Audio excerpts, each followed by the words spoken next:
नमस्कार, reporter MD में आप सभी का स्वागत है।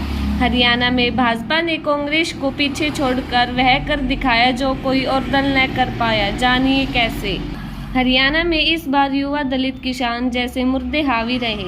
एग्जिट पोल से लेकर शुरुआती 100 मिनटों के रुझानों तक कांग्रेस यहां दौड़ में आगे दिख रही थी, लेकिन बाद में समीकरण बदल गए और रुझानों में भाजपा बहुमत के आंकड़े पर कर गई।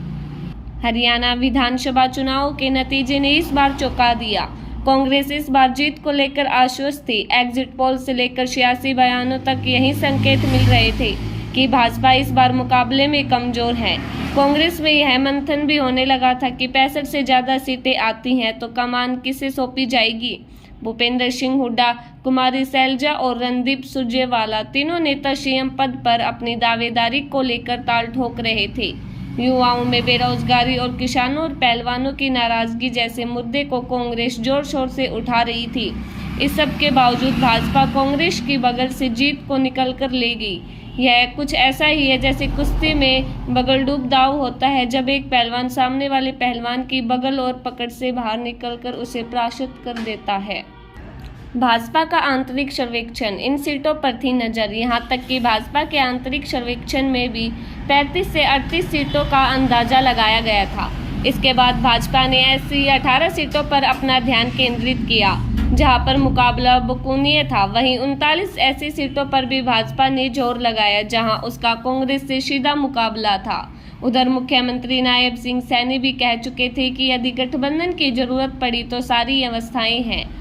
कम मतदान के बाद भी अटकलें हुई तेज। हरियाणा में 15वीं विधानसभा चुनाव में 67.90% मतदान हुआ। यह 2019 के विधानसभा चुनाव में 67.92% के मुकाबले 0.2% कम रहा।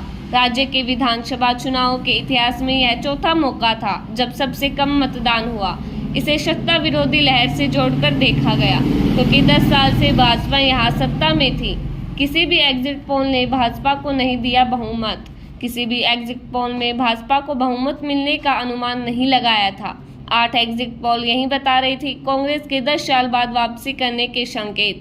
रुझानों में 100 मिनट कांग्रेस रही आगे। मंगलवार सुबह रुझानों में भी 100 मिनट तक कांग्रेस आगे रही। फिर भाजपा इस तरह आगे निकली कि दोपहर 12 बजे तक के रुझानों में कांग्रेस 40 के आंकड़ों को पार नहीं कर पाई। इन सभी कारणों के बावजूद भाजपा ने क्या हासिल किया? पहला ऐसा दल जो लगातार तीसरी बार सरकार बनाएगा।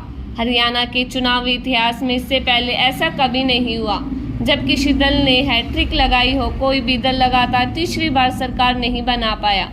इस बार भाजपा ने रिकॉर्ड बना दिया। 2014-2019 में जीत के बाद 2024 के विधानसभा चुनाव में भी वह सरकार बनाने की स्थिति में है। जसपा का वोट बैंक खिसका लेकिन नुकसान नहीं होने दिया। दुष्यंत चौटाला की जसपा ने 2019 में 14.9% मत हासिल किए थे। यह माना गया था कि जाट समुदाय की वजह से जसपा को ये वोट मिले थे। वहीं इस बार यह माना जा रहा है कि जसपा के वोट बैंक का ज्यादातर हिस्सा कांग्रेस में और कुछ हिस्सा इनेलो में शिफ्ट हो गया। कांग्रेस को पिछली बार 28.2% वोट मिले थे, जबकि इस बार वह 40% मत हासिल करती दिख रही है। जसपा को इस बार महज 1% वोट मिलते दिख रहे हैं। वहीं भाजपा को कांग्रेस से 1% कम यानी 39% वोट मिलते दिख रहे हैं। इसके बावजूद वह कांग्रेस से ज्यादा सीटें लाने में कामयाब रही। मुख्यमंत्री बनने की रणनीति कामयाब रही। हरियाणा की सियासत में बीते मार्च में तब बड़ा बदलाव देखने को मिला जब मनोहर लाल खट्टर ने सीएम पद से इस्तीफा दे दिया।